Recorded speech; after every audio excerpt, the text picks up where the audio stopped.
The Mysteries of Pyronia. When the crew of Odysseus 4.0 resumed their journey after leaving Aquara Prime, they were drawn by a sudden burst of energy from a neighboring system.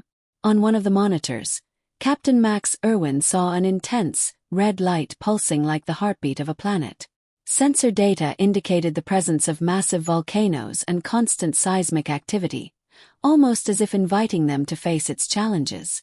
This was how they discovered Pyronia, a world of fire, pulsing with life and endless energy. "I've never seen anything like this," sighed Jazz, the navigator with a soft spot for extreme worlds. "It looks like the whole planet is one big volcano. It seems that all life here depends on this fire," added Dr. Luna Sparks, studying atmospheric readings.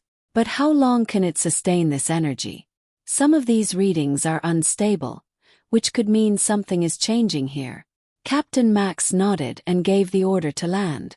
"Prepare the ship for landing. Secure yourself against high temperatures. It's time to find out who or what keeps this planet alive." Encounter with the Ignites. Upon landing on the rocky surface, surrounded by rivers of lava and erupting volcanoes, the crew felt an intense heat.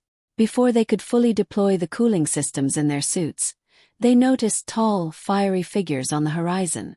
Their bodies seemed woven from plasma, and flames flickered in their eyes. One figure approached the crew and spoke in a deep, resonant voice. "I am Vul'kar, Elder Guardian of the Eternal Flame. Who dares enter Pyronia's domain?" Max stepped forward, the heat from the Ignites so intense that, even through their suit shields, the crew felt the air vibrate around their new companions. "We are the crew of Odysseus 4.0. We traverse the cosmos, exploring new worlds and civilizations. We were drawn here by the intense energy of your planet. Is there anything we can help you with?" Vul'kar gazed at them intently, the flames in his eyes dimming for a moment as if considering his answer. Finally he sighed. "The eternal flame, the heart of our planet, is beginning to weaken. For us Ignites, its strength is life. If the flame goes out, our world will die." Into the heart of Pyronia. Investigating the threat. Dr. Sparks quickly examined the data her suit had been collecting since landing. The energy readings indeed indicate something is draining energy from the planet's core. It might be some form of technology or an external influence. Jazz couldn't hold back and burst out. "Technology? In a place like this? Who would want to disturb the peace of a fiery hellscape?" Vul'kar gestured to the crew. "Follow me. We have noticed changes in lava flows and unprecedented disturbances. Perhaps you can find something that we cannot." He led them to one of the main lava rivers that flowed deep into the planet. Traversing a tunnel filled with fiery flashes and billowing fumes, they reached an enormous cavern housing a powerful flame, the Eternal Flame. It was so vast that it filled the entire cave, its energy spreading to every corner of the planet. Luna closely examined her readings. "The energy here is incredible, but there's definitely something disrupting its natural flow."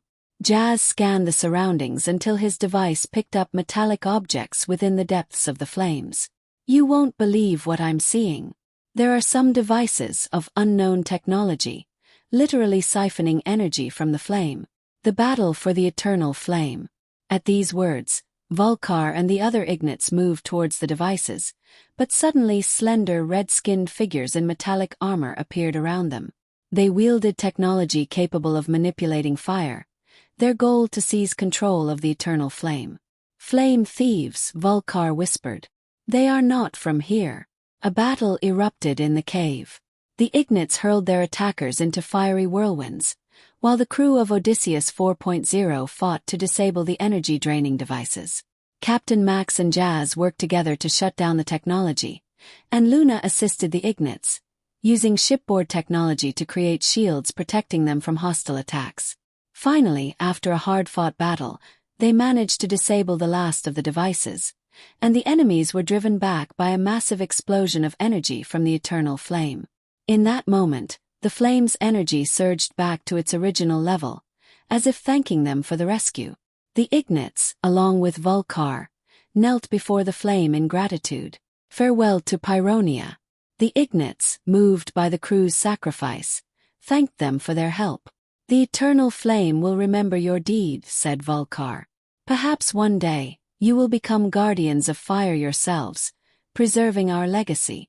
As a token of gratitude for saving Pyronia, Vul'kar handed Captain Max a small piece of a glowing mineral, part of the eternal flame.